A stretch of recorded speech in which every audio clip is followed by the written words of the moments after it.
rediges avant qu'ils ne disparaissent. Tu dois lancer un défi, et tu multiplies par 13. Dans la table des bonus, tu viens faire ta sélection.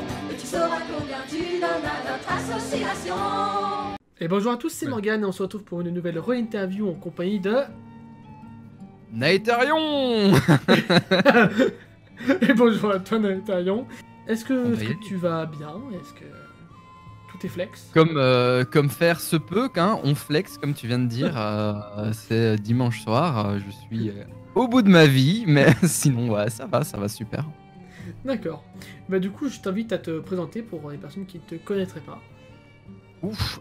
Donc moi c'est Naetherion. Alors je vais me présenter la manière dont les gens me présentent. Je suis youtubeur, streamer, JDR et culture D&D.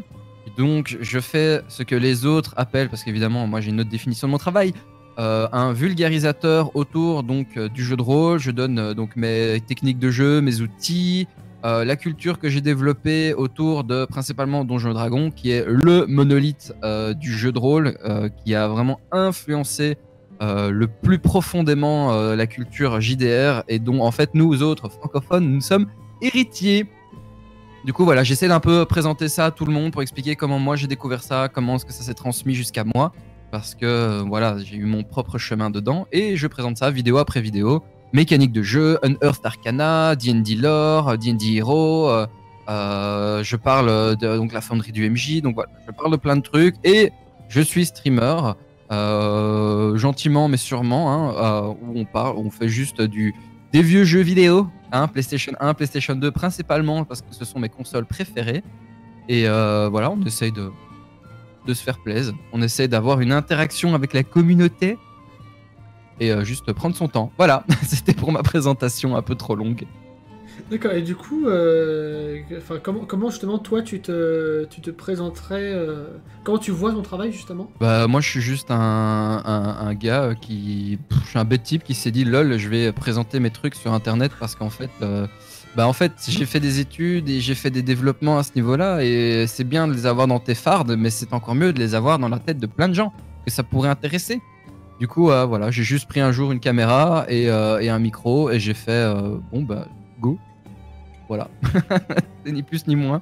Pour moi, je j'ai pas spécialement d'a priori sur mon travail. C'est pas un travail. C'est de nouveau, c'est un grand mot pour dire que ouais, voilà, j'essaie juste de transmettre un peu les choses qui moi m'ont fait vraiment plaisir ces 18 dernières années et d'essayer de les présenter aux gens de manière simple. Même si bon les réseaux sociaux, YouTube, Twitch et tout, rien n'est jamais simple, hein. Mais voilà, c'est comme ça que je vois mon travail. C'est un truc qui est devenu prise de tête. Donc là, je suis dans une phase où je suis en train d'un peu de réévaluer l'impact et mon intérêt à faire tout ça. Mais voilà, c'est du plaisir tout ça. Ce n'est que du plaisir. Ah bah, le JDR est un petit peu le plaisir par définition. C'est totalement... c'est totalement subjectif. Critiquable, voilà.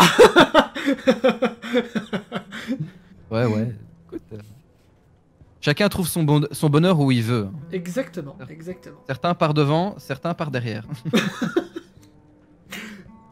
La vidéo est... Alors je m'excuse. Je m'excuse d'avance, je suis grossier. Je suis extrêmement grossier, donc ne m'en voulez pas. On va mettre un message d'avertissement au début de la vidéo. Peggy 18. Voilà. Ok, ça va. Le gros logo qui restera tout au long de la vidéo sur l'image. Veuillez tenir vos enfants écartés de cette vidéo, cet homme n'est pas recommandable. Ouais, c'est un peu... Voilà. Du coup, c'est comme ça que je vois un peu mon travail sur YouTube et de manière globale sur Internet. On va dire ça comme ça. D'accord. Du coup, on va commencer un petit peu à parler de ton parcours en tant que rôliste. Déjà, depuis combien de temps tu pratiques cette passion? Cette passion, j'ai commencé à 12 ans. Du coup, ça me fait 17 ans actuellement. 16-17 ans à peu près que je fais du jeu de rôle. Tout d'abord, donc, moi j'ai commencé tout seul en fait, parce qu'il faut savoir que un rôliste, ce n'est pas spécialement quelqu'un qui joue. Un rôliste, ça peut être quelqu'un qui apprécie le jeu de rôle, qui aime lire les livres, qui aime s'instruire, qui aime avoir la mentalité rôliste. Ce n'est pas avoir quelqu'un qui joue une fois par semaine, 2 fois ou tous les X temps en mode genre moi je fais du jeu de rôle. Tu peux être rôliste en appréciant les livres, en appréciant le jeu, en les lisant, et surtout il y a une attitude derrière qui, moi je considère ça être un rôliste, qui est quand tu te lances dans quelque chose, tu veux pas être l'expert, mais tu veux être quelqu'un qui est suffisamment avancé dans un domaine que pour pouvoir le présenter aux autres, le faciliter l'accès à ce domaine-là et pouvoir jouer autour. Donc un rôliste, c'est avant tout une mentalité, et j'ai commencé il y a 16-17 ans je vous invite à regarder la vidéo comment j'ai commencé le jeu de rôle, parce que c'est assez particulier, c'est notamment grâce à l'école, grâce à un professeur qui m'a gentiment dit t'arrêtes le décrochage et tu reviens en cours, en échange de quoi je te file un bouquin de jeu de rôle. Et j'ai fait ok deal. Et, voilà. Il a su comment t'appâter. En fait il m'avait chopé, allez, je vais pas trop spoiler, mais en gros il m'a pris toutes mes affaires. Et comme c'était des copies illégales, photocopiées, réécrites en anglais et tout, il m'a dit ok, ça passe en cours, on en a marre. Et puis quand j'ai été le voir donc après à son bureau, mais au bureau de tous les profs, il m'a dit écoute, faut que t'arrêtes ça, faut que t'arrêtes. Il m'a montré mes feuilles et tout, il m'a dit maintenant tu vas utiliser ça. Et il a ouvert son sac, il m'a sorti le manuel 3.5 et il m'a dit maintenant t'utilises ça. Et j'ai dit ok merci, génial, trop bien et tout. Je fais ouais, mais à une condition, c'est que tu reviens en cours quoi. Et j'ai fait ok. Du coup voilà, ça a commencé comme ça et j'ai trouvé en fait ce jeu Donjons et Dragons absolument génialissime. Ça décrivait plein de situations, il y avait moyen d'interpréter ça sur plein de niveaux, déjà très très jeune déjà. Au niveau de la littérature et tout, voilà, mon parcours de rôliste a commencé à mes 12 ans, mais je suis convaincu que ça a commencé déjà bien avant, ne serait-ce que par la culture, ma culture familiale, que ce soit mon amour pour la fantasy et toutes les œuvres de l'imaginaire, que ce soit science-fiction, que ce soit fantastique, merveilleux, mythologie, tout de manière globale pour moi se rattache à la pratique in fine du jeu de rôle que j'essaie de présenter petit à petit sur ma chaîne YouTube. Et donc vraiment, littéralement, t'as été au cœur du jeu de rôle, j'ai envie de dire, depuis le berceau, littéralement. Ouais, mais c'est un truc que j'explique assez régulièrement, notamment l'autre jour quand j'étais à la radio. Je dis, en fait, moi, c'est le jeu de rôle, ce n'est qu'une méthode, ce n'est qu'un média qui me permet de transmettre quelque chose qui était déjà en moi, dans ma tête, dans ma culture, dans mon imaginaire, qui était déjà ancré déjà depuis bien plus longtemps que uniquement lancer des dés, faire des fiches de personnages, etc. Donc moi je le définis comme ça. Chacun de nouveau définira ça à sa manière, mais moi je trouve que j'ai commencé mon chemin de rôliste à partir du moment où je suis tombé sur tous ces livres, toute cette littérature-là, déjà très jeune en fait. D'accord, ok. Tu parlais de radio, t'es passé à la radio ou... En fait, je suis passé sur une radio, je vais pas dire indépendante, je vais pas dire amateur, mais c'est ce qui s'appelle donc l'œil carnivore. C'est une radio, c'est un podcast qui passe sur Radio Panique. Et en fait, ce sont tout simplement des gens qui sont ici à Bruxelles. Donc oui, je viens de Bruxelles. Mais en fait, on s'est juste réunis. Ils nous ont dit, bah voilà, on a quand même Gilus et Naetherion qui sont quand même des petites personnalités dans le milieu. Bon, on va pas se mentir, hein, personnalité avec des guillemets. Moi, honnêtement, ça me gêne quand on me dit ça. Et ils nous ont dit, bah écoute, c'est cool, on va faire un podcast autour du JDR. Et du coup, bah, on a parcouru de nouveau qu'est-ce que c'est le JDR, qu'est-ce que c'est un rôliste, les travers, machin, etc. Donc je vous invite à aller regarder l'œil carnivore. Normalement, tout est disponible en ligne si vous voulez passer 3-4 petites heures tranquillou où on débat, on va dire ça comme ça, gentiment, autour de la X-Card, de tous les projets qui ont lieu, le rapport entre le milieu du jeu de rôle et les réseaux sociaux. On a l'impression là que depuis 3-4 ans, il y a eu les rôlistes ont juste découvert que ah bah oui en fait il y a YouTube, il y a machin, alors que voilà, et ça explose. Pour l'instant, ça explose. Eh ben on mettra tout ça dans la description. On pourra aller voir. Du coup, on va un petit peu revenir sur ton parcours JDR. J'imagine que tu as commencé en tant que MJ. J'ai commencé en tant que MJ, exactement. Très bien. Et en tant que MJ, justement, comment dire? Est-ce que tu crées toi-même tes personnages, tes univers, ou est-ce que tu en prends des préfets, ou est-ce que tu fais les deux? Ça dépend évidemment. Donc quand j'ai commencé, moi c'était, j'avais repris en fait toutes les vieilles éditions de la Advanced Dungeons and Dragons, donc la deuxième édition en gros, en très gros, même si c'est pas vraiment totalement ça. En fait, j'avais repris donc tout ce qui était AD&D, qui était à ce moment-là en vendu pour 2 fois rien. Et déjà, dès le début, la première chose que j'ai fait, c'est arriver à trouver un code pour arriver à traduire en fait le système AD&D, qui est très complexe. Tous ceux qui ont joué reconnaîtront le simple terme, le simple concept de taco. Hein, ce n'est pas juste quelque chose à manger, c'est un concept particulier de AD&D, c'est le taco. Donc je vous invite à aller vous renseigner pour comprendre à quel point en fait ce jeu était complexe de dingue. Et arriver en fait à traduire ça pour faire du 3, 3.5. Et du coup voilà, j'ai chopé tous ces bouquins là, tous ces feuillets là. Et j'ai commencé tout d'abord avec des aventures préécrites, histoire de m'habituer au jeu. Mais il m'a fallu des années en fait avant de trouver quelqu'un. Il m'a fallu facilement 4 ou 5 ans avant de pouvoir trouver vraiment des joueurs qui me disent « Ah finalement ça nous intéresse ». Parce que bah, tout simplement ça n'intéressait strictement personne de... il y avait encore toute cette espèce de... truc bizarre, le jeu de rôle, les mecs qui sont autour d'une table, vous avez joué à Donjon Dragon. Magie noire. Ah, c'est même pas que ça, c'était moi j'étais vraiment avec plus une génération où les mecs étaient en mode genre moi je préfère faire le malin au basket, au football que faire du JDR, tu vois, c'était pas du tout quelque chose qui était sympa à faire, donc c'est vraiment le nerd quoi, j'étais dans mon coin. C'est jeux vidéo, ordinateur, console, JDR, la totale. Et moi, tout le reste ne m'intéressait pas en fait.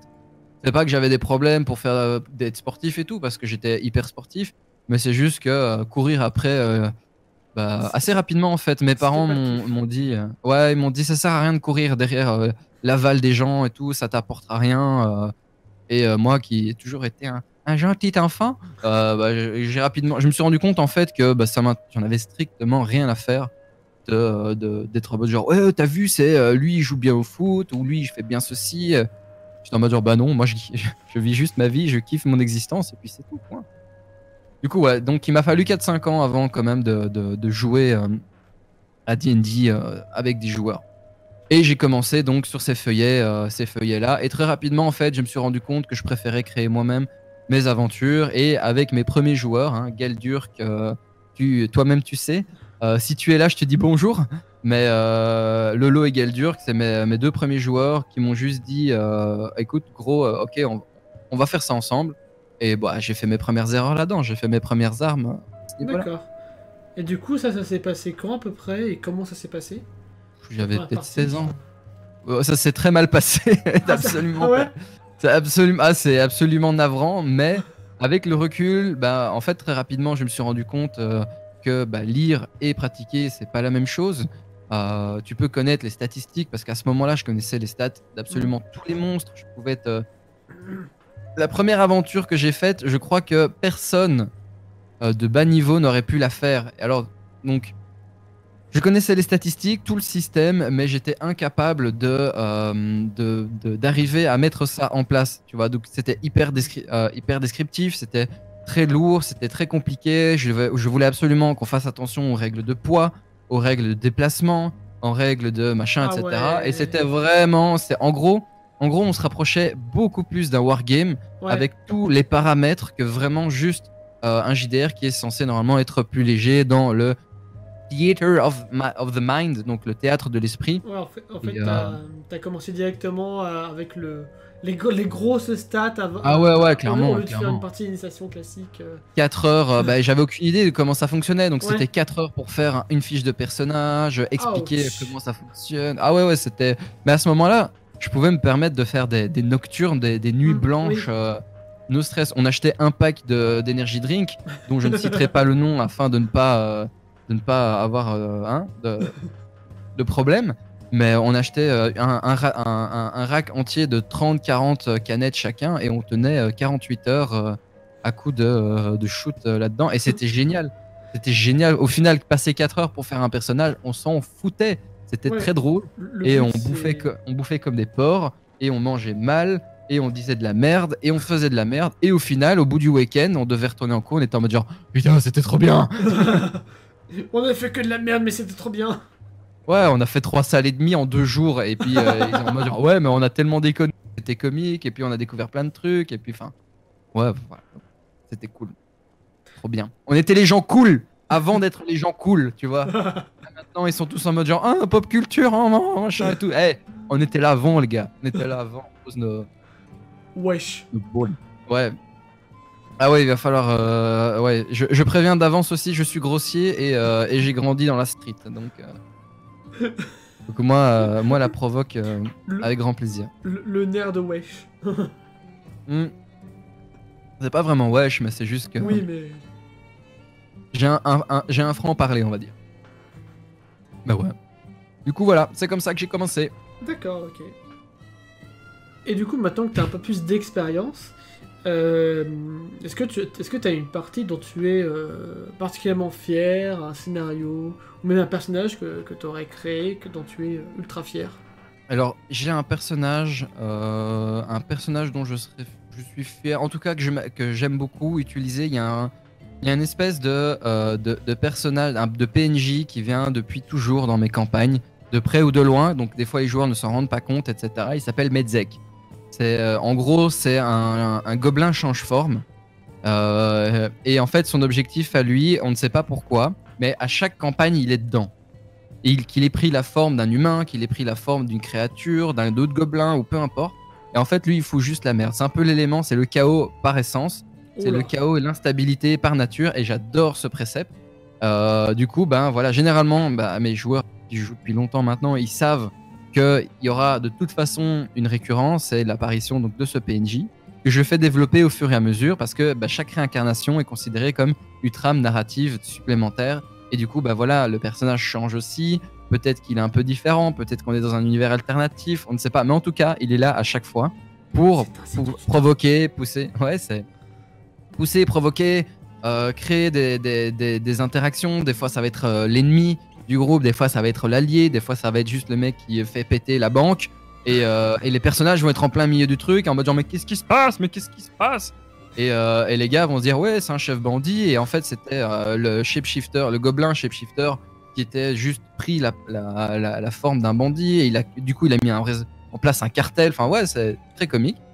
Et sinon, des parties dont je me rappelle, hormis toutes celles que je fais, que j'apprécie, évidemment, sinon je ne jouerai pas. Si je m'emmerde, je ne joue pas. Et pas spécialement. Toutes les parties, elles sont chouettes. J'en aurais pas une pour te dire, ah, celle-là, c'était magnifique, hormis peut-être mes premières parties, parce que c'est toujours celles qui nous marquent le plus.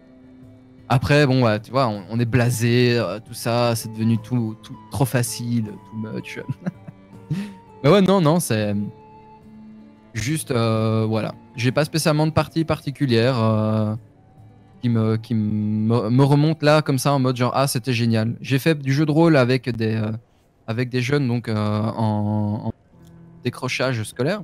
J'ai fait du jeu de rôle avec des personnes qui étaient autistiques, avec des atteints de certains syndromes, du syndrome de Down notamment, etc. Donc ces parties-là étaient géniales parce que j'ai appris énormément de trucs et surtout j'ai pu aider pas mal de gens. Déjà, quand t'es entouré constamment par des infirmières, tes parents et tout.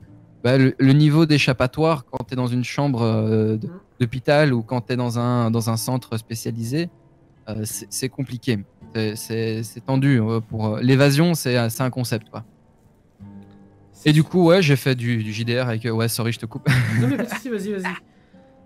Ouais, du coup, voilà, j'ai fait ces parties-là. C'était très agréable. On a accompagné plusieurs personnes dans du côté de Saint-Hubert, pour ceux qui connaissent en Belgique, il y avait un centre où il est toujours, et il voulait faire donc une journée où il faisait jeux de rôle, jeux de société, tu sais, costumes, théâtre, machin, etc. Et moi, je me suis proposé, c'est pas du tout à côté de chez moi, mais je me suis dit, tiens, c'est l'occasion d'une fois faire du JDR avec des gens que je n'ai pas l'habitude. Et j'ai vu par après que certains clubs de JDR ou associations sont très preneurs, par exemple dans les hôpitaux et trucs comme ça, pour aider les enfants qui sont dans des phases de maladies très avancées et dont on leur souhaite bien évidemment beaucoup de rétablissement et de bonnes choses. Malheureusement, voilà, ils sont bloqués là-dedans, ils peuvent pas se déplacer au-delà de 2 couloirs et demi, sinon ils sont claqués. Voilà, on a organisé 2-3 fois des sessions de JDR avec eux et c'est très chouette. C'est des moments qui sont très particuliers. Donc ouais, je dirais alors, en session de jeu, c'est peut-être ces expériences-là. Ah ouais, c'est sympa, c'est vraiment sympa ça. Du coup, c'est vous qui avez pris l'initiative d'y aller, c'est eux qui vous ont contacté Alors tu dis vous, c'est vous le groupe ou vous moi? Parce que si tu vous vois, on va se calmer tout de suite. Non, c'est juste que tu avais utilisé le nous pour en fait, il y avait 2-3 personnes qui s'étaient inscrites. Et c'est... alors, les hôpitaux, c'est moi qui étais vers eux. Ouais. Et le Saint-Hubert, c'était juste un ami qui travaille là-dedans, qui a mis le post sur Facebook. Car oui, il y a encore des gens qui utilisent Facebook. Oui. Mais moi, ouais. Oui, pour les jeux de rôle, c'est récurrent, ouais. Ah, un petit peu, ouais. On ne parlera pas de la tranche d'âge des rôlistes. Hein. mais ouais, en effet, c'est donc... j'avais vu ça là-dessus et je lui dis écoute, moi ça m'intéresse, en vrai ça peut être super cool et peut être juste génial, donc go, je suis là. D'accord. Donc je suis arrivé avec mon pack d'énergie drink comme ça. Avec la manette de figurine, tout le bordel. Ouais, c'est la totale quoi, la totale. Je suis arrivé, le panneau, tout, la tenue. Évidemment, j'ai pas le costume parce que pour ceux qui savent, j'ai le costume Naetherion. Mais ouais, c'était très sympa. C'est vraiment un super week-end. J'ai vraiment apprécié les gens, l'investissement que ces gens ont là. Et je crois que c'est à peu près à ce moment-là que j'ai commencé à vraiment vouloir m'investir dans pas spécialement dans le caritatif, mais dans le social, c'est-à-dire il faut savoir qu'une partie de mon argent, j'essaie de le mettre dans des œuvres caritatives, que ce soit donc Médecins sans c'est pas Médecins sans frontières que moi je suis la Croix-Rouge. J'aide. C'est pas la Croix-Rouge, c'est Amnesty International. Ah, oui. C'est Amnesty International parce que malheureusement ou heureusement, je ne sais pas, mais je suis assez engagé politiquement, sans parler de gauche, de droite, de centre, d'écolo, de machin. Je suis juste politiquement, socialement engagé vis-à-vis de ce qui se passe et de la liberté de la presse, que ce soit vis-à-vis de la liberté d'expression, que ce soit vis-à-vis des personnes enfermées, etc. Du coup, voilà. Une grosse partie jusqu'à maintenant des revenus de la chaîne et par exemple de Twitch et de YouTube, en fait, je mets une énorme partie de là-dedans, en fait, tout ce qui me revient, par exemple les Tipeee et tout, je le mets là-dedans, par exemple. Ce qui fait à peu près 30-40 € par mois qui sont investis chez Amnesty International en donation. Évidemment, maintenant que j'ai perdu mon travail, je vais devoir réévaluer un peu la politique à ce niveau-là, mais voilà.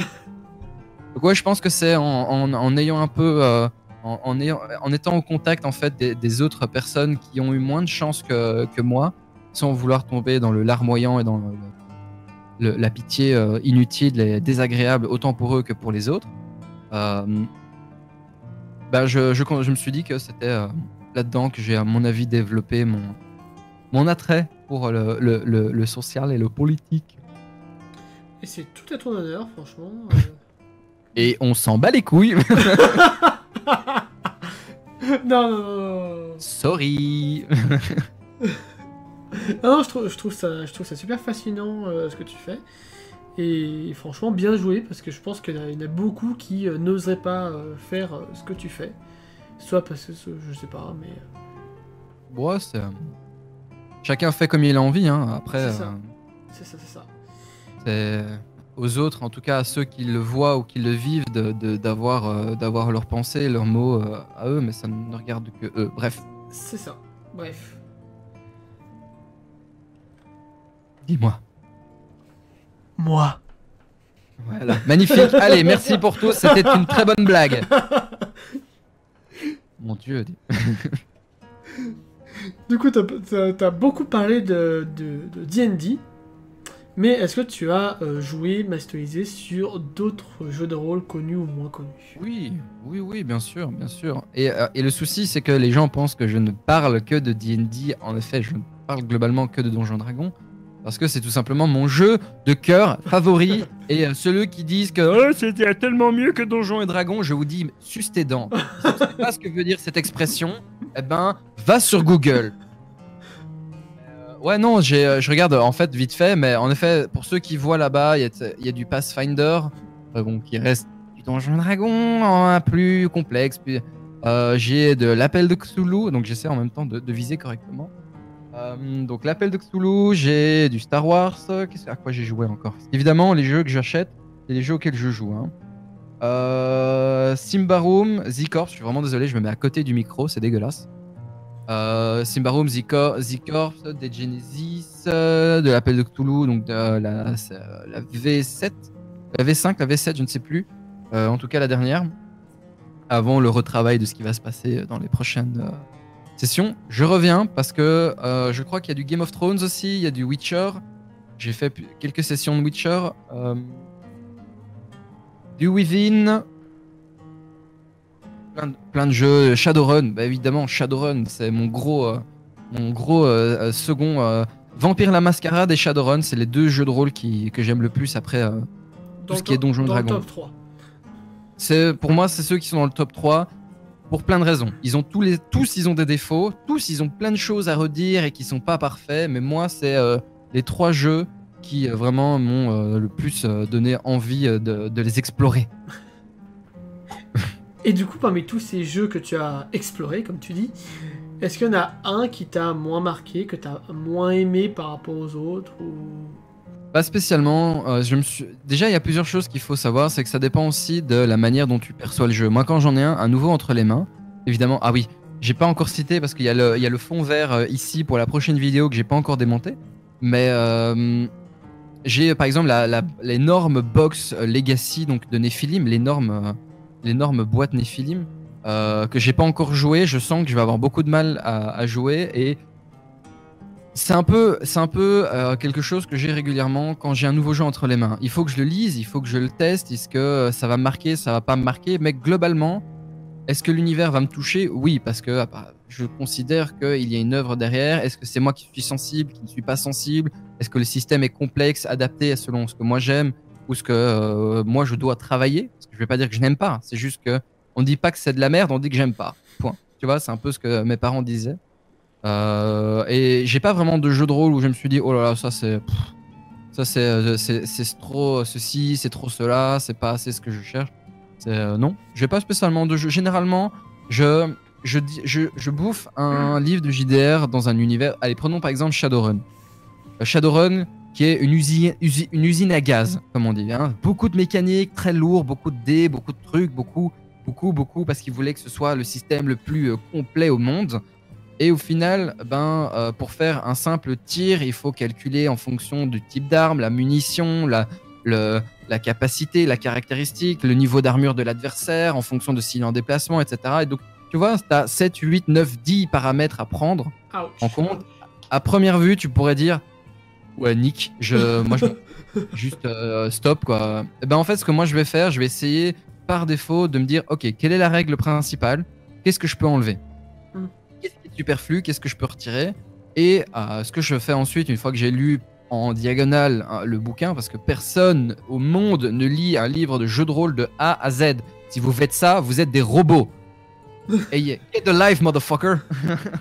Mais ouais, non, c'est ce que je fais. En fait, je vais prendre un bouquin, je vais dans l'univers et je vais m'instruire là-dedans. Par exemple, voilà, tu vois, le cyberpunk, je vais aller relire une fois le Neuromancer j'ai oublié son nom, de l'auteur. Je vais aller écouter de la synthwave. Je vais essayer de me remettre dans des jeux vidéo, etc. Me dire ah oui, ça c'est pas mal, et revenir après dans le JDR pour me rendre compte si avec ce bagage d'images et de sensations et d'ambiance dans ma tête, je peux me dire tiens, ce jeu-là, je vais pouvoir l'adapter à cette manière-là.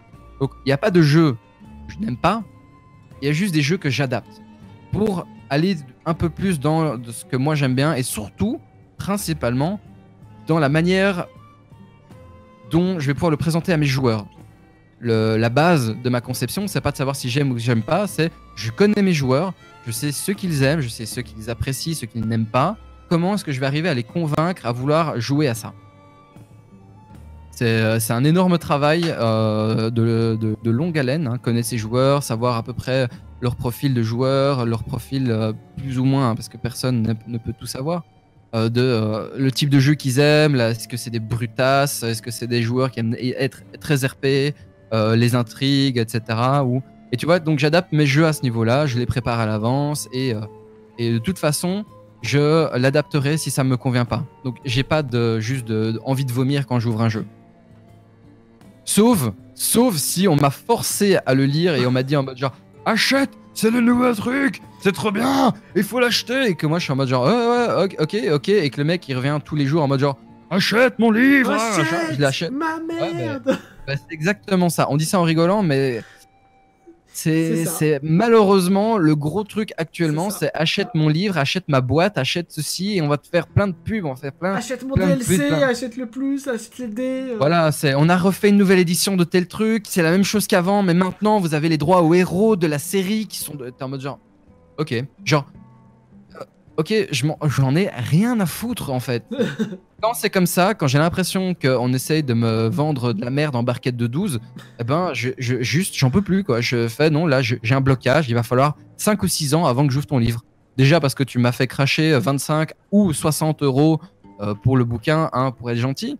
Et non, juste, je fais un énorme blocage là-dessus et je serai pas du tout en fait, c'est pas difficile. Moi, tu le verras jamais à ma table de jeu. Jamais. Et jamais je n'en parlerai, jamais je serai. Parce que si moi, je ne suis pas convaincu par quelque chose, je ne vais pas le présenter aux autres de manière ah, c'est trop bien, etc. Non. À ce niveau-là, si on essaye de me le foutre de force, le recracher. Voilà. C'est la seule. Oh, pardon pour le coup dans le micro. C'est le seul truc qui va faire que je ne vais pas apprécier un jeu. S'il est en mode genre waouh, regardez comment il est trop bien, il est en kickstarté, ah là là, vendez votre cul. Et moi je vais être en mode genre non, ça m'intéresse pas, désolé. Ouais, l'argent, tout ça hein. On sent que c'est un sujet qui te trigger. En fait, moi j'ai un désavantage, enfin c'est pas un désavantage, c'est que je vais pas dire un puriste. Parce que immédiatement si je dis ça, ça va être connoté, tu vois. C'est connoté, c'est un terme qui est très connoté. Mais moi, je pars du principe qu'il faut faire les choses de manière honnête et sincère. Si tu passes ton temps à créer des choses pour vendre des bouquins, moi, ça va pas me plaire. Parce que le jeu de rôle, même si c'est une culture de niche qui a besoin d'être soutenue, etc., bah, l'argent, malheureusement, c'est ce qui fait que les choses qui sortent en ce moment, les espèces de, je vais pas dire de star system, mais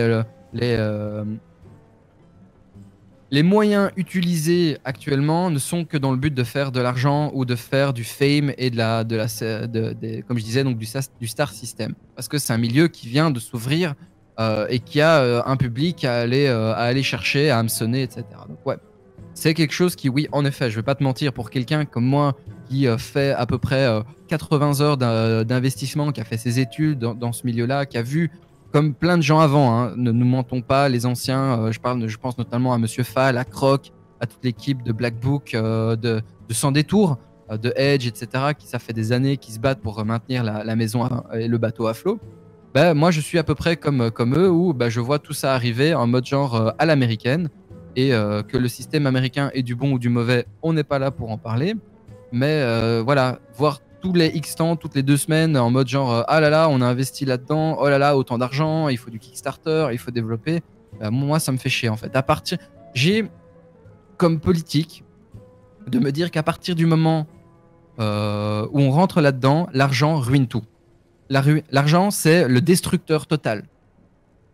Si vous ne faites ça que pour les thunes ou pour faire fonctionner un système économique, eh ben, c'est que ça ne va pas fonctionner. Tu ne peux pas acheter un héritage, tu vois. Tu peux pas transmettre quelque chose aux autres juste en disant, regardez, on a débauché 40, 50, 60 000 euros, 250 milliards d'euros, juste pour vous faire les meilleurs livres, les meilleurs trucs, les meilleurs ça. Moi, je considère ça comme de la prostitution. Donc voilà. Désolé pour le terme, mais voilà. L'argent, c'est un truc qui... ça a tout ruiné, en fait. Regardez tous les autres milieux, hein. Que ce soit le rap, le rock, l'électro, l'argent a tout ruiné. Globalement, de mon opinion, malheureusement, de puriste, moi je considère que ça a dénaturé le fond du truc. Je dis pas que c'est mal, je dis pas que c'est bien, je suis pas là pour dire que le mainstream c'est mal, attention, oh là là, ça devient mainstream. Non, je suis content que ça devienne mainstream, mais je veux que ça devienne mainstream en ayant pour mentalité de le jeu de rôle en fait c'est du do it yourself. C'est tu as les outils, tu as tout entre les mains, tu le fais toi-même et que tu dois pas tout le temps acheter un livre tous les 2 mois pour être quelqu'un qui a du contenu à proposer. Et ça, voilà, c'est un peu la grande faucheuse c'est voilà, j'ai pas d'inspiration, donc je vais acheter un livre. Voilà, c'est parce que c'est devenu trop, on a trop facilité. Allez, de nouveau, je vais parler comme un vieux con, je suis vraiment désolé, mais ouais, on a facilité l'accès au truc de manière à ce que c'est plus facile de sortir 50 € que de passer une quarantaine d'heures à écrire un bouquin, tu vois. Et de nouveau, l'argent, le temps, c'est la grande question. Donc ouais, c'est une question qui est sensible. Non pas que je refuse d'en discuter, mais je trouve ça dommage un peu. Tu vois, c'est pas vraiment une colère, c'est plus une espèce d'a priori de souci, de déception un peu de voir que au final, l'argent c'est du pognon, hein, comme dirait un de mes modérateurs, et que c'est le nerf de tout. Après, alors que moi, en fin de vidéo, au début de vidéo, je dis aux gens, n'hésitez pas à faire des dons, etc. Mais tu vois, enfin bref. Nous vivons dans un monde capitaliste, de toute manière. Ah, mais à partir du moment où le système fonctionne sur la vente de quelque chose, c'est un système capitaliste. Oui. Allez, sans rentrer dans le gaucho à la con, à 4 balles, que je n'aime pas non plus. Mais à partir du moment où il faut acheter des dés, où tu peux acheter des trucs, du merch, des sides et des trucs comme ça, oui, c'est purement capitaliste. Oui, en effet. Mais je précise pour les viewers qui nous regardent, c'est évidemment ton point de vue. Ah oui, complètement. Hein. Voilà. Moi, je suis ouvert. En vrai, je suis hyper ouvert à la discussion hein, sur le Discord régulièrement. Il y a des gens qui sont pas du tout d'accord. Oui. Disclaimer, attention, ceci n'est pas de la propagande. C'est ça. Non, ce n'est que, bien évidemment, je laisse chacun avoir son avis et surtout ayez un avis différent du mien pour que vous me renvoyiez votre argument et que je puisse réfléchir aussi à mon point de vue, principe de base du débat et du développement. N'hésitez pas à débattre dans les commentaires, tout ça. N'oubliez pas le pouce bleu, les commentaires, l'abonnement, la cloche, surtout. Hein. Le YouTube. On les connaît les bails. Hein.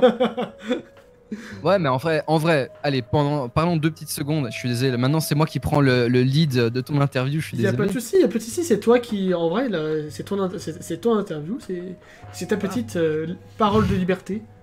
Bon, écoute, c'est juste que les gens pensent que, tu sais, n'oubliez pas l'abonnement. C'est plus pour revenir sur cet aspect-là où on aime bien mettre en avant que oui, les abonnements, abonnez-vous, n'oubliez pas la cloche et tout. Mais nous, en fait, nous autres, et je te parle évidemment de toi et de tous les autres créateurs de contenu qui essayent d'avoir un peu de visibilité, c'est la triste réalité, c'est que notre travail ne peut être récompensé. Donc là, je dis à ceux qui vont écouter, regarder cette interview, pensez, c'est gratuit, abonnez-vous, mettez le pouce, mettez la cloche, c'est tout con, c'est un bête réflexe, mais nous, de notre côté, ça nous aide. Vous avez même pas idée comment c'est difficile et c'est galère de dingue d'être référencé, d'avoir un peu de visibilité dans des plateformes qui sont aussi monstrueuses, alors que tu as des gens qui pètent dans un ballon et ça fait 3 millions de vues, tu vois. C'est galère. Donc, tu vois, ça c'est aussi un truc que je veux un peu expliquer aux gens, c'est d'arrêter de dire, moi je vais regarder des vidéos où il y a des gros budgets dedans, / les Kickstarter, hein, avec les sides machin, où les mecs ils ont eu 180 000 €, voilà, pour faire une 3 émissions et demie. Et d'un autre côté, et quand tu vois des plus petites chaînes YouTube, que ce soit par exemple la tienne, la petite pause JDR, que ce soit des plus anciens, oui la vôtre, oui. On est 3. La vôtre, oh là là. Mais oui, tu vois, c'est des développements, tu vois, des plus petits projets. Il faut aller un peu chiner, il faut aller un peu plus loin, il faut vraiment chercher pour les avoir. Et une fois que vous tombez dessus par hasard, il faut pas hésiter à aller plus loin. Ne vous limitez pas à 1, 2, 3 vidéos. Cherchez, développez. Si vous sentez que vous êtes sur une chaîne YouTube, sur un streaming, sur un contenu où le mec il met son cœur, s'il a fait 200 vidéos, il y en a probablement 30, 40 qui vont vous plaire dedans.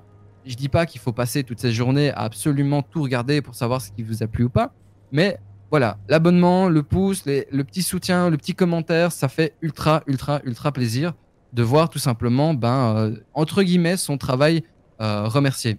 Alors oui, je sais qu'il y a l'écrasante majorité des gens qui regardent et qui ne disent rien, qui ne font rien. C'est ok, c'est tout à fait louable, mais voilà, le petit pouce, c'est gratuit, l'abonnement, c'est gratuit. C'est pas comme si non plus on sortait des trucs réguliers. Souvent, il y a du travail derrière, il y a de la recherche, il y a du développement. Voilà, c'est plus des passionnés. Si vous voulez faire ça sur la consommation de masse sur des grosses chaînes YouTube, faites-le, mais tout ce qui est petite et moyenne chaîne, vraiment, c'est... S'il vous plaît, pensez à nous. Parce que c'est de plus en plus difficile, hein. On va pas se mentir. Un pouce bleu, vous sauvez un créateur. Bah oui, mais un pouce bleu par-ci, un pouce bleu par-là. Enfin, tu vois, nous, les chiffres derrière, l'algorithme ne fonctionne que comme ça. Et tu peux avoir le meilleur contenu au monde. Si les gens ne font pas ça, en fait, tu ne sortiras jamais des abysses. De l'ombre, ouais. Ouais, jamais tu n'arriveras à toucher potentiellement ton vrai public, ceux qui peuvent être intéressés, développer et se lancer, quoi. Pour l'exemple, moi j'avais une chaîne juste avant de venir sur la petite pause JDR.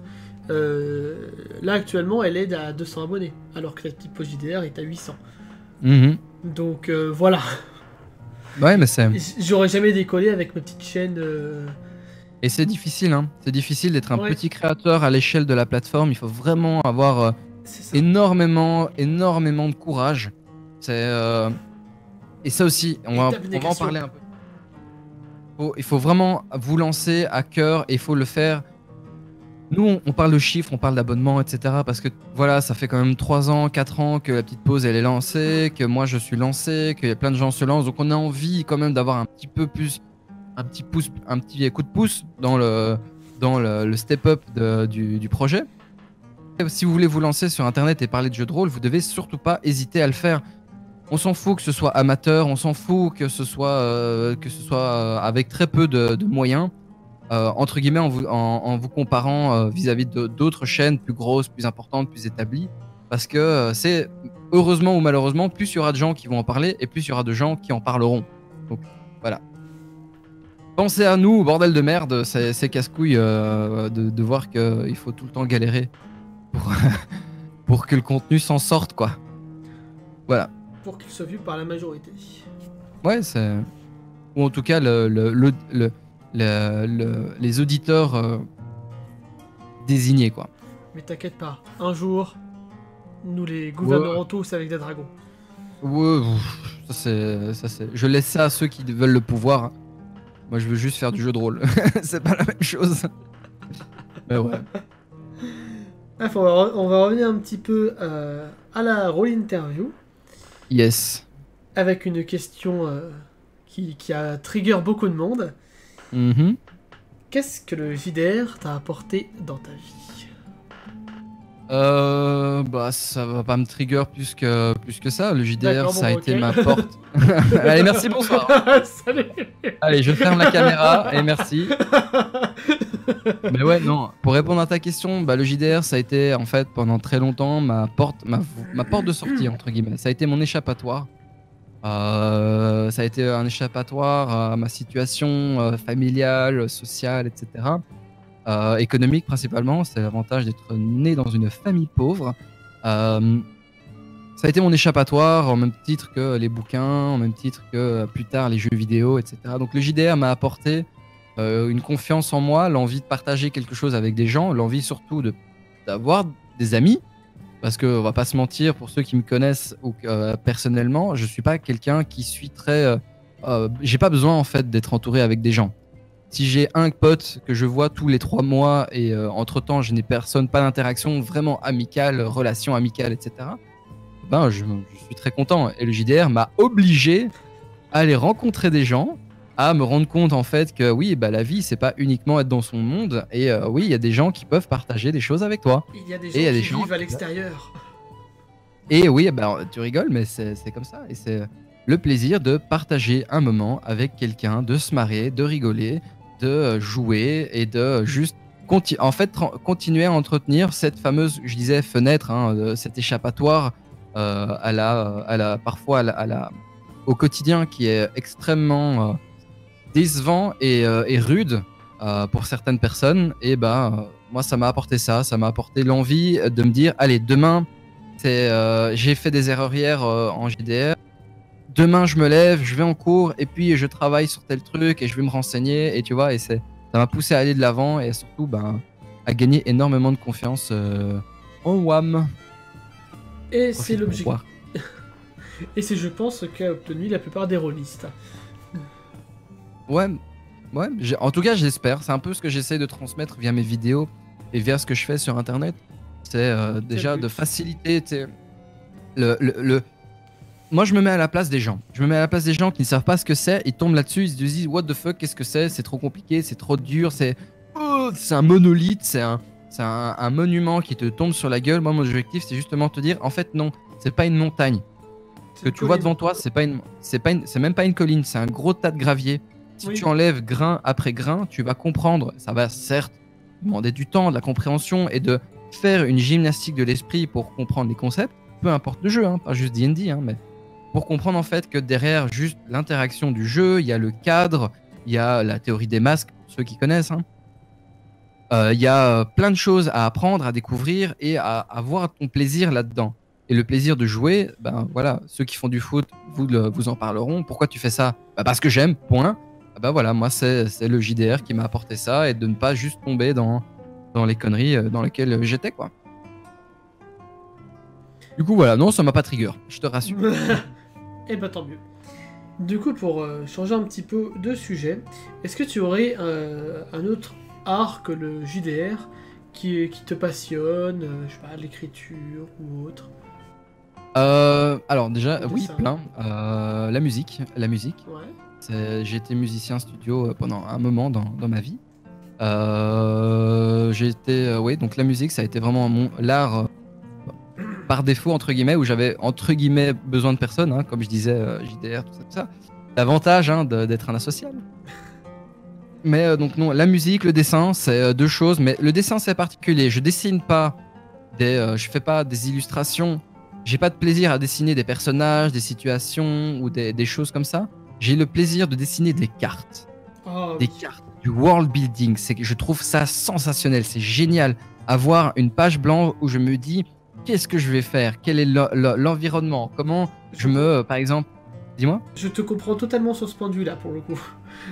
C'est comment est-ce que je vais arriver à créer cet univers, ce monde, cette chose qui est dans ma tête, qui est dans mon esprit, et le mettre sur un papier. Et du coup, là, plein d'outils qui sont apparus, qui nous permettent de le faire maintenant de manière beaucoup plus facile. Mais voilà, c'est un truc que j'adore. La musique, le dessin de cartes, la création d'univers, et ce sont vraiment les arts que j'aime beaucoup. Mais c'est quelque chose que je vais aborder un peu plus dans l'année qui vient. Il y a du nouveau contenu qui va arriver, beaucoup plus global, beaucoup plus ouvert, beaucoup plus attirant pour quelqu'un qui ne connaît pas cet univers JDR, rôliste, etc. Quelque chose qui est beaucoup plus passe-partout pour un peu décrocher cette espèce d'élitisme culturel qui a été vraiment la culture du JDR pendant très longtemps. Je parle d'élitisme, mais c'est pas juste de l'élitisme. Tout le monde connaît un peu cette espèce de stéréotype du rôliste qui dit oh là là, t'as pas joué à ça, t'es vraiment une grosse merde, hein. Ou oh là là, t'as pas compris tel truc, t'es vraiment oh là là, moi je joue pas avec des gens comme ça. Tel jeu c'est mieux qu'un autre parce que en fait voilà, moi je vais ça va arriver, mais je vais parler d'illustration, de musique, de culture, de littérature, etc. La musique et le dessin. Et le dessin de cartes surtout. Parce que j'ai été tellement fan de ça que j'ai été membre de la guilde des cartographes. Pour ceux qui ne connaissent pas, j'étais membre pendant un moment de la guilde des cartographes. Et ça m'a permis de perfectionner et de développer ma connaissance du world building. Et écoute, évidemment, je les ai pas avec moi, mais j'ai plein de bouquins en fait à ce niveau-là. Et j'aime beaucoup regarder des cartes, par exemple les cartes de jeux vidéo. Vous voyez à peu près à l'arrière, tu vois à peu près, il y a la carte l'ancienne, la toute première carte de Tolkien sur la Terre du Milieu, où en fait on a juste la carte du Hobbit. On a le Anirion, donc un médiéval fantastique, mais un peu post-apocalyptique, pardon. On a le truc du Witcher, on a la carte de plein de cités médiévales ici un peu partout, derrière là. Je vous montre pas parce que c'est un peu le bordel avec tout le bord de ciel.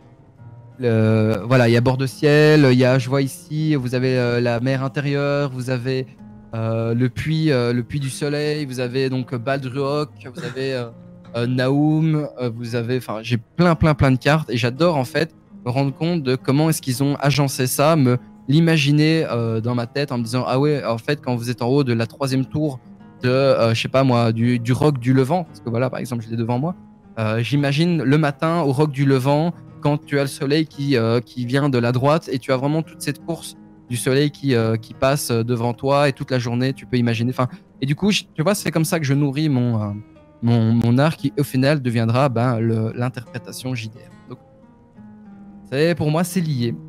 Par exemple la musique, tout est lié.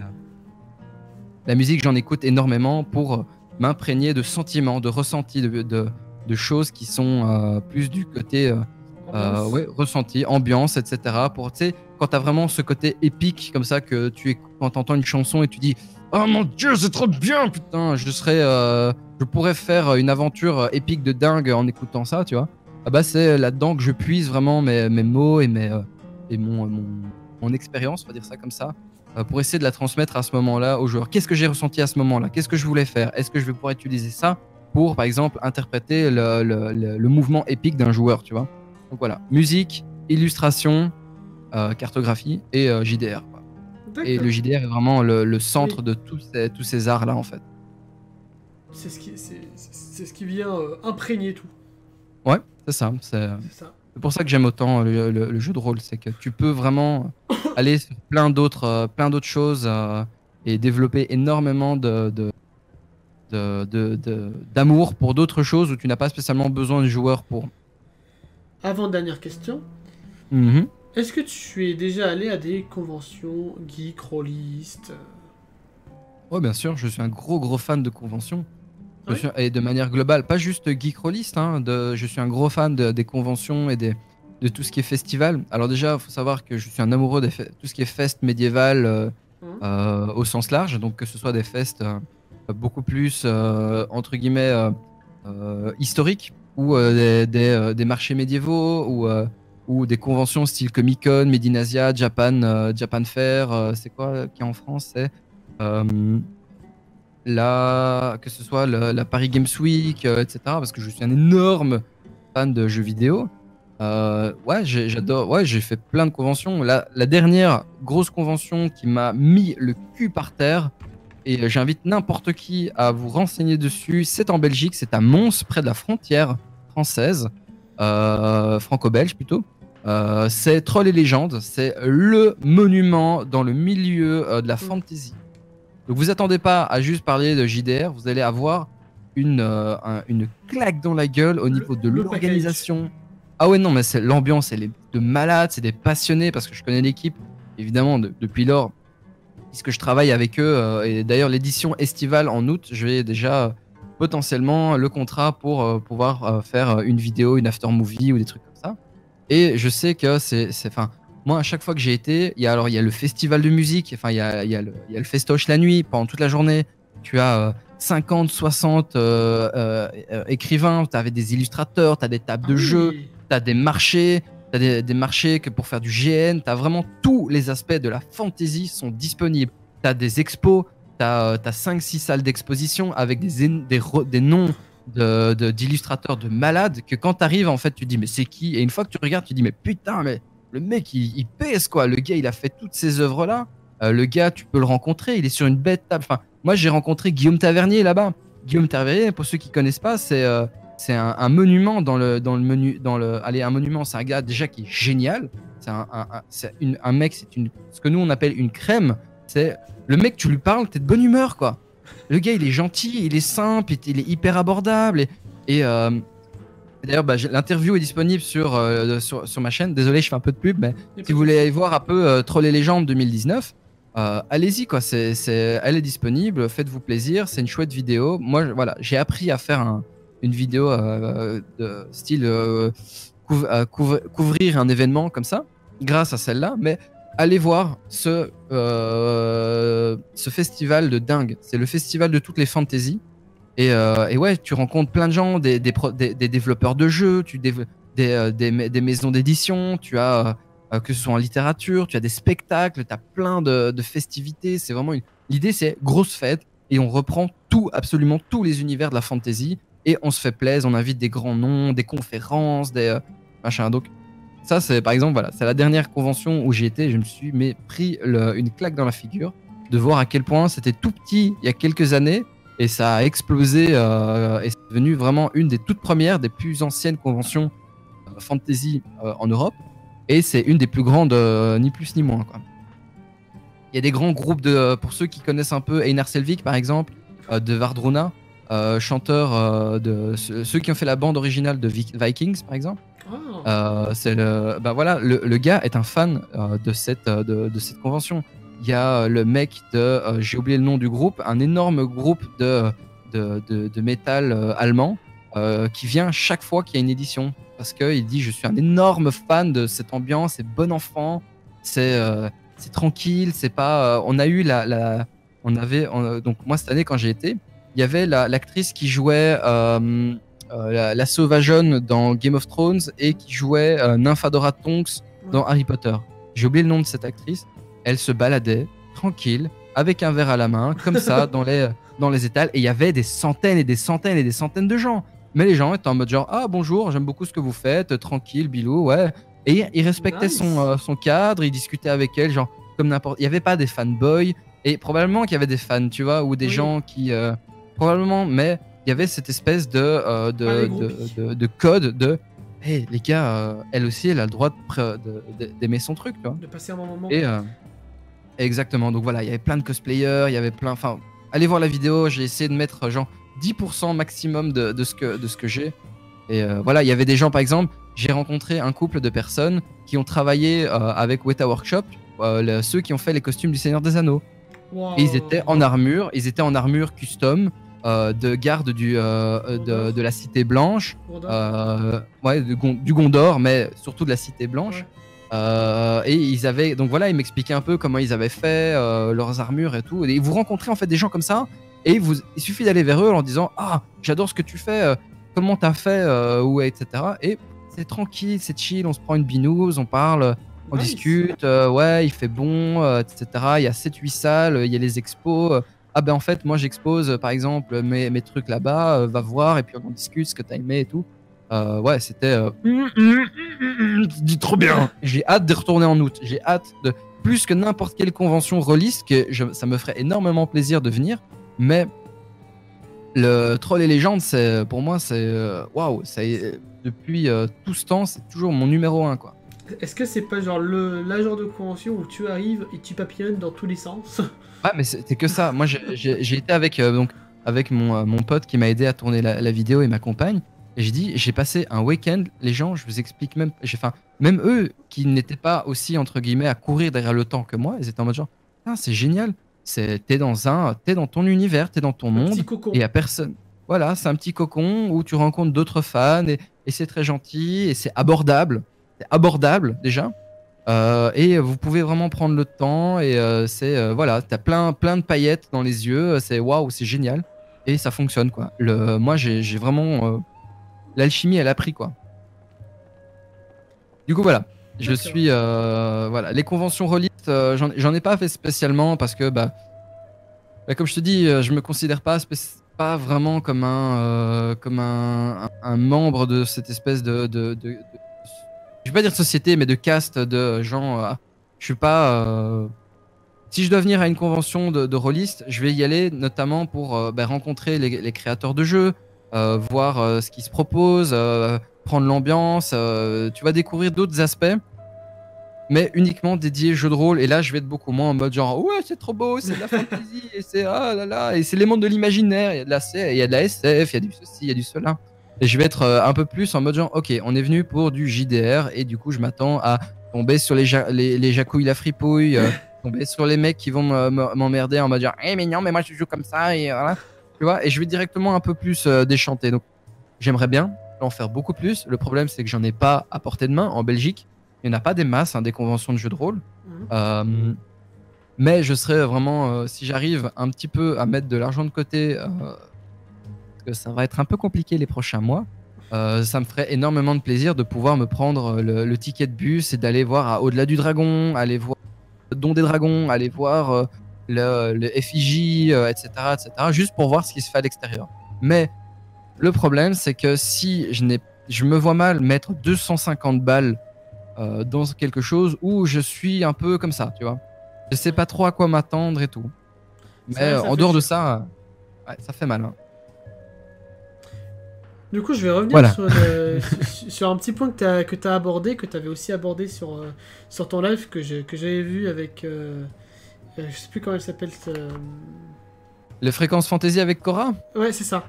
Je voulais te poser justement la question, est-ce que tu as déjà fait du GN?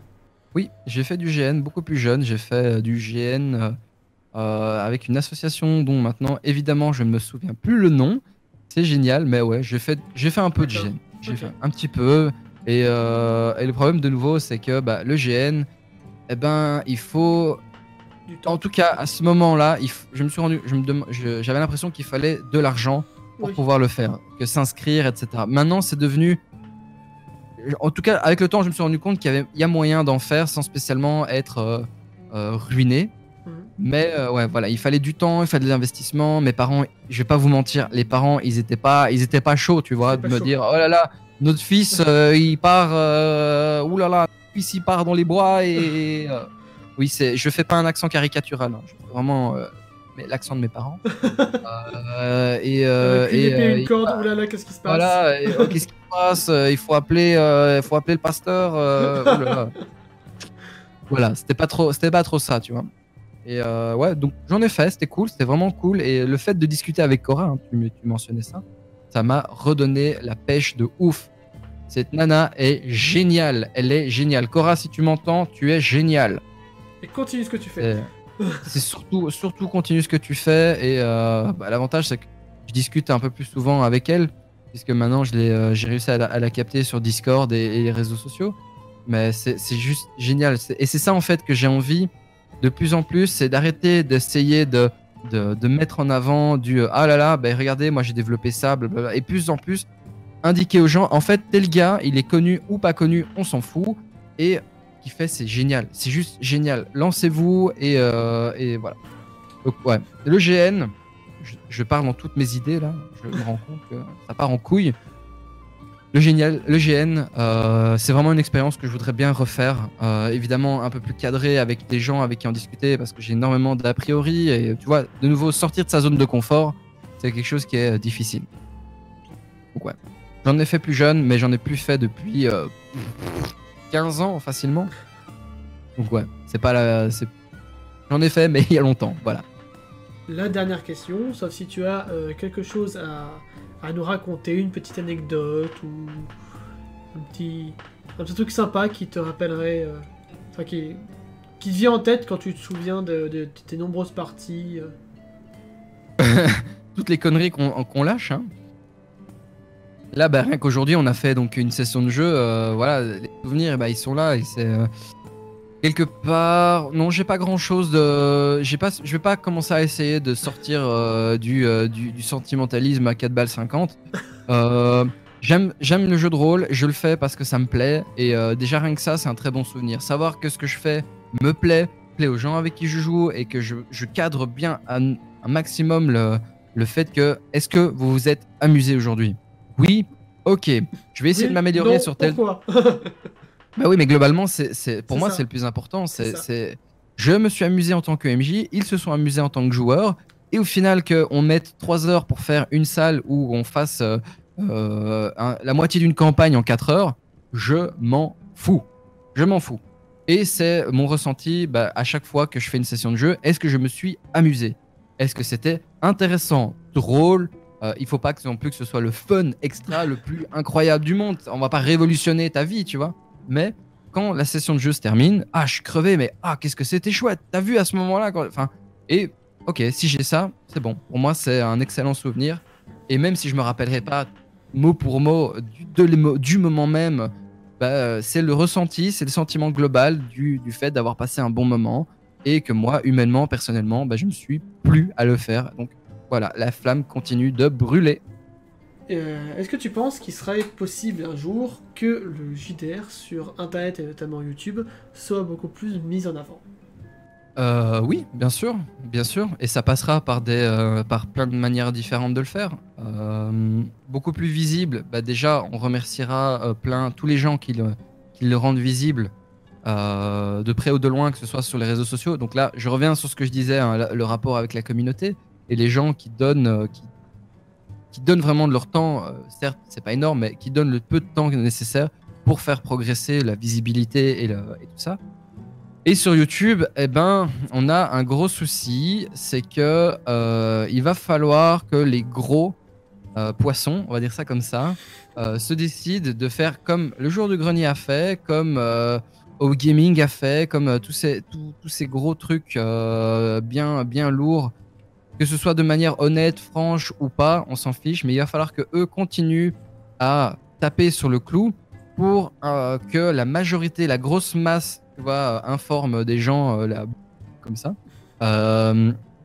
soit attiré et surtout ait envie de se lancer là-dedans. Parce que dans le milieu, convaincre un rôliste de changer ses habitudes, c'est galère, pour être poli. C'est galère, c'est un enfer. Il y aura toujours quelque chose à dire et il va toujours critiquer sans spécialement aller plus loin que le bout de son nez. Hashtag les cartes X. Bah je vais même pas parler de la X-Card, je vais même pas parler des faits, entre guillemets, des choses qui sont intéressantes à développer, à réfléchir ou non, ça t'intéresse. On s'en fout, c'est pas ça. C'est un autre sujet. Ici, on parle juste de visibilité sur les réseaux sociaux. Il faut essayer et continuer à taper sur le clou en essayant d'attirer des gens, en montrant qu'on n'est pas des connards, que le mec qui tombe sur une vidéo au hasard, il y a des choses que tu peux découvrir, ça va être génial. C'est une aventure, le JDR, c'est une aventure. Il faut que ça te donne envie d'aller de l'avant, à découvrir un truc que tu connais pas. T'as vu ça dans Big Bang Theory, t'as vu ça dans Stranger Things. Go mec, viens, on a des trucs à te présenter, il y a ça comme jeu, ça c'est bien aussi. T'as pas d'argent, c'est pas grave, tu peux jouer là-dessus, ça c'est gratuit. On trouve des gens là-bas, on a tel outil, tu peux va lire tel bouquin ou regarder telle série et tu peux adapter, tu vois. Et c'est comme ça, en ayant cette dynamique positive là, en arrêtant de se taper dessus en mode genre ah t'as pas connu ça, ah tu t'es un con parce que tu fais ça, et oh là là les mecs les gamins qui se filment dans la chambre avec des pseudo-scientifiques pour faire scientifique sur du jeu de rôle, moi je trouve que c'est des cons. Ben oui, c'est pas une attitude comme ça qui va faire que le JDR va avoir une plus grosse commu sur les réseaux sociaux. C'est en train d'arriver. J'imagine qu'un jour ou l'autre, ça va arriver. On n'a qu'à regarder les investissements qui sont faits à ce niveau-là. Hein. Nous ne parlerons pas du Figaro, qui est derrière tous les gros ténors du milieu, hein, les gros cachets, là, tu vois, qui sont investis pour avoir un espèce de mouvement. Mais en effet, ça doit venir de la communauté. C'est un truc qu'il faut absolument comprendre. Si on lance ce mouvement via les gros poissons, comme je disais, il faut absolument que derrière des fans ou des gens de la communauté, jeunes, vétérans ou vieux, peu importe, lancent leur projet, leur description, leur explication pour avoir de nouveau. Donc plus tu en feras, plus les gens en parleront. Ça va venir, il faut convaincre les gens à continuer et à se lancer dans ce qu'ils veulent et dans ce qu'ils aiment. Partager leur expérience de jeu, de jeunes MJ par exemple. Voilà, moi mon projet, je voudrais parler juste de j'ai fait ma première vidéo, c'est par exemple ma première session de jeu et j'ai parlé de ce que j'ai fait, je me suis rendu compte des erreurs, les gens vont tomber dessus par hasard, que tu aies 20 personnes qui tombent dessus par hasard ou 500 000 personnes qui disent « Ah, j'adore, c'est trop bien !» En effet, ils vont être, tu vois, de nouveau confrontés à ça. Et puis alors, à côté, tu auras d'autres propositions de vidéos qui vont toucher au jeu de rôle aussi. Et ils vont aller sur une autre chaîne YouTube qui va parler, eux, par exemple, de manière globale, l'histoire du JDR, pour parler, par exemple, d'Icosaèdre. Ils vont tomber sur des interviews de Croc et compagnie. Ils vont, tu vois, ils vont se rendre compte, en fait, que derrière, il y a une commu et ils vont se dire « Ah bah tiens, ce serait cool. Je vais aller sur les réseaux sociaux, je vais aller voir les gens qui peuvent me renseigner, qui peuvent me donner envie. » Et tu vois, on crée, en fait, positivement un engouement. Et c'est comme ça que les choses viendront. C'est en créant un engouement positif pour montrer que oui, en effet, c'est malheureusement ou heureusement comme ça que ça fonctionne. Tu peux pas dire à quelqu'un, tiens, je vais te convaincre que tu vas faire du JDR pendant les 35 prochaines années de ta vie, alors que tu connais rien, mais c'est trop cool. Bah oui, mais alors derrière, il faut vulgariser, expliquer, continuer éternellement à présenter des choses, montrer que derrière, il y a de la littérature, il y a de la musique, il y a des choses qui permettront en fait de nourrir et de te plonger dans cette cette culture en fait. Et c'est globalement ce que j'ai envie de mettre en avant de plus en plus. Donc ouais, ça viendra. Je pense que ça viendra et au pire, ben tant pis. Si ça vient pas et que ça reste éternellement underground, ça va faire 40 ans que le JDR est underground, oui. Qui est marginal as fuck, en tout cas en Europe et en francophonie plus particulièrement. C'est hyper marginal, bah tant pis, on restera des marginaux, point. Moi ça me dérange pas, tu vois. S'il faut rester, si on arrive à attirer, je dirais, je sais pas moi, donnons un chiffre, 2 millions de personnes en plus à s'intéresser dedans. Pas spécialement jouer, hein. Mais voilà, ce sera 2 millions de personnes qui vont savoir que oui, en effet, le jeu de rôle, ça a l'air cool, j'ai toujours voulu le faire, j'ai suivi 2-3 vidéos, 2-3 trucs, ça m'intéresse, mais j'ai jamais eu la possibilité de le faire. Eh ben, l'engouement, il est là. Le jour où un gars lui dira j'ai envie de faire du JDR, je suis tombé sur un truc, et le gars va faire mais attends, on peut essayer de faire ça ensemble, et tu vois, et lui il va se relancer dedans en tant que MJ, en tant que joueur, et c'est ça en fait, c'est comme ça en fait qu'on va vraiment créer cet engouement positif. C'est pas en leur tapant des chiffres de malade, en mode genre voilà, regardez comment nous on est trop people, que ça va arriver. Donc nous actuellement, pour parler par exemple de la petite pause JDR et de toutes les autres chaînes YouTube, en fait, on est des pionniers. On est clairement des pionniers sur quelque chose qui existe depuis très longtemps.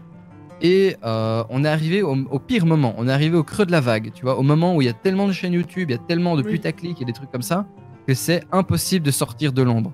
Et on est exactement dans la même position que le hobby et le truc à l'époque. Enfin, ce n'est que mon opinion, ce n'est que mon point de vue. Hein, disclaimer, attention. Restez calme parce que de toute façon, si vous m'insultez, je vous kick instant. Je vais pas vous mentir, j'ai aucune peine à le faire. Ouais, moi j'ai rien à foutre, mon gars, rien à branler. Tu me poses tu m'emmerdes, coup de bol, rien à foutre. Coup de bol, rien à foutre. Mais ouais, en effet, je trouve que c'est comme ça que ça va se créer positivement en posant les questions. En effet, on parlait de la X-Card, en parlant du rapport, de l'imaginaire. En fait, c'est ça qui est dingue dans ce genre de culture, c'est que chacun a un rapport avec l'univers qui lui plaît, peu importe lequel. Et c'est difficile à dire à quelqu'un d'autre, ça c'est bien ou ça c'est mal, parce qu'on est en train de juger les goûts, les couleurs de quelqu'un d'autre qui est personnel, tu vois. Donc, en vrai, non. Si t'aimes tel type de JDR, va pas dire à un gars même si c'est ton meilleur pote, que ça c'est de la merde, parce que peut-être que lui il va aimer, tu vois. Et tu vois, c'est ce genre d'attitude-là, de dire ça c'est bien, ça c'est mal, qui... c'est pas spécialement constructif. L'engouement positif, montrer qu'on est des gens bien, que l'activité elle est chouette, qu'elle est instructive, qu'elle est culturellement développée, c'est, je crois, que la meilleure façon de, sur le long terme, créer vraiment cette espèce de communauté francophone rôliste. Nous sommes tous des gens bons. Des gens bons et pas des salamis. Exactement. C'était ma blague de merde.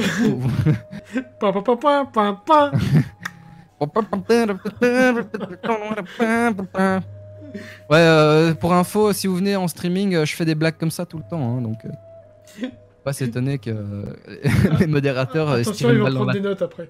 Mais attends, mais ils se foutent de ma gueule, mais ouvertement. Hein, c'est génial d'ailleurs, c'est génial. Il faut. Du coup, voilà. Du coup, est-ce que tu aurais une dernière bafouille, une ultime phrase pour résumer toute ton aventure holistique? Mon ultime bafouille? Ouais. Je fais de la merde. J'ai fait de la merde. Je continuerai à faire de la merde. Et puis, c'est pas grave. Voilà, ça c'est mon aventure rôliste. C'est juste des ratures encore et encore et encore pour arriver potentiellement un jour à faire quelque chose de bien. Et là, on verra bien. C'est un peu, ouais. On verra. En vrai, je me prends pas la tête. J'ai pas de grande théorie ou de grand enseignement à tirer de mon expérience rôliste. J'ai pas envie de rentrer dans les gens sont des cons. Parce que malheureusement, c'est pas très constructif comme opinion.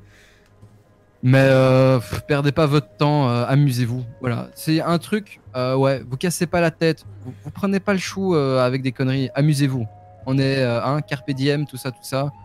Demain, on sait pas ce qui peut arriver. Donc aujourd'hui, vous allez contacter votre pote, vous allez discuter autour d'un verre, vous allez faire un peu de JDR, vous allez vous marrer et vous prenez pas la tête. Prenez un elfe, prenez un gobelin, vous mijotez et ça fait.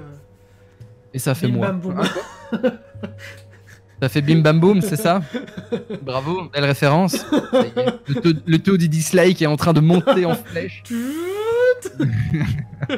Bah ouais, non, vous prenez pas la tête. Moi, c'est un truc. Pas de stress. Pas de stress, y a pas d'inquiétude. Quelque chose vous convient pas, on s'en fout. Amusez-vous, on est là pour se plaise. On n'est pas là pour se prendre la tête. Ça, c'est mon. Exactement. C'est mon opinion sur le jeu de rôle. Eh ben, tout ceci me paraît fort joyeux. Aïe. Dis-moi. Est-ce que tu as une dernière chose avant de clôturer cette rôle interview? Je vous aime. Je ne vous connais pas, mais je vous aime. Parfait. Bah non, j'espère que les gens continueront à être positifs et à aller de l'avant et avoir ouais. En fait, tout ce que j'ai dit jusqu'à présent. Soyez des gens bien, soyez cool, soyez bien. Et puis c'est tout. Voilà, j'ai rien d'autre à dire de plus. Hormis, évidemment, venez voir nos vidéos, abonnez-vous. Mais ouais, on va pas rentrer là-dedans dans le marchandage. Exactement. Bah, non. Rien d'autre, faites-vous plaisir. Point. Du coup, j'espère que cette vidéo vous a plu. J'espère que toi aussi, Naïtario, j'espère qu'elle t'a plu. Ouais, avec grand plaisir. Et moi, plaisir. Je vous dis à la prochaine pour de prochaines re-interviews avec de nouveaux invités. Sur ce, à la prochaine. À plus tout le monde.